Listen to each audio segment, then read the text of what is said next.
Hello, welcome to Absolute Timers. My name is Vic Kovacs and I'm the engineer that designed the timers. We have two varieties. This is called the sleek look. This is the handcrafted look. The handcrafted is made out of plywood and it's stained or painted. You're looking at the standard red oak finish. There are legs on the side of the timer with removable feet. So you could take these feet off by removing the screws and drop the timer into your own fitting on the track if you like. Okay, let's take a look at how this operates. It's a retroreflective design. Light comes out, bounces off of a surface, and comes back into the sensor and the timer. You'll see that all the decimal places are turned on right now, and as I put reflectors under here, all the decimal places turn off.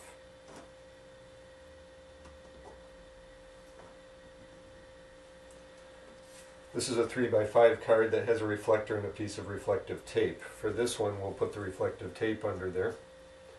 And you can see that the alignment is good. The decimal places tell you when the beam is broken. They light up. The advantage of reflective tape for a timer such as this is that you can put the timer on a track without making any modifications whatever to the track. Okay, the adhesive on there can come off so that you, at the end of the night, you peel the tape off, you're done. No holes drilled, nothing. With the reflectors, it's a more permanent option. It's good for putting the reflector in there so that the timer will not be affected from seasonal changes and taking it out of storage every year to start the races. If you put a reflector in there, you'll want a 7/8 inch wingtip bit that you can get at a hardware store and drill down about 3/16 of an inch into the track. If you glue it in, make sure that none of the adhesive or the double-sided tape or whatever you use touches the back corners, the cube corners on the reflectors. You'll see there's a rough surface here. These cube corners reflect light back in the direction from which it came, and if adhesive gets on here or anything like that, it'll damage the reflective properties. You'll see that the reflective materials are very forgiving about an angle.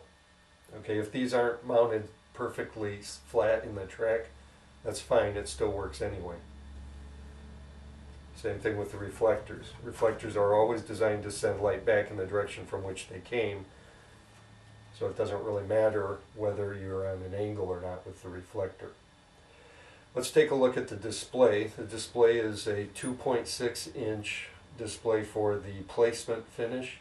It's easily visible from 70 feet. It starts getting hard to see much farther away, like 100 or 120 feet away.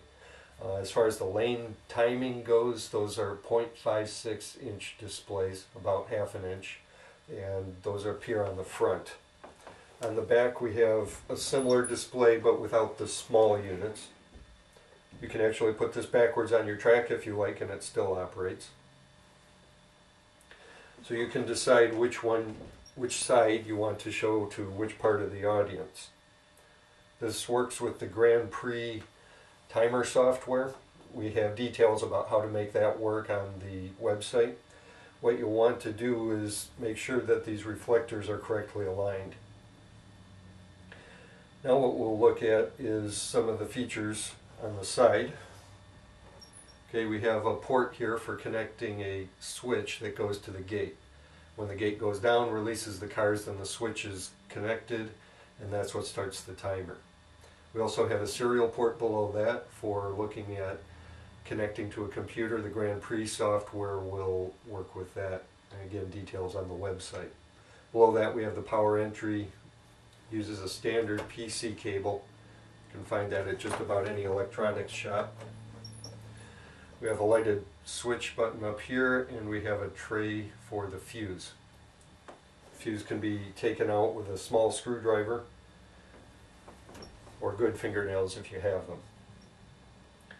Okay, let's take a look at what happens when the race starts. I have a switch here on the end of a cable with the connector. Connectors are provided standard with 40 feet of cable. Okay, when the track timer first powers up, you get a segment test followed by a lane ID. Okay, now what we'll do is get ready to start the race. This position on the switch indicates that the gate is up and holding cars back. Right now you would typically be loading cars onto the track. When we start the race with the gate switch closing, you can see that time and place are reported.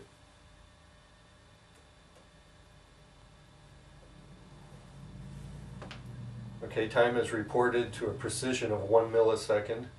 If the cars appear in the same 1 millisecond slot, it's reported as a tie. You'll see a 1, 2, 2, 3.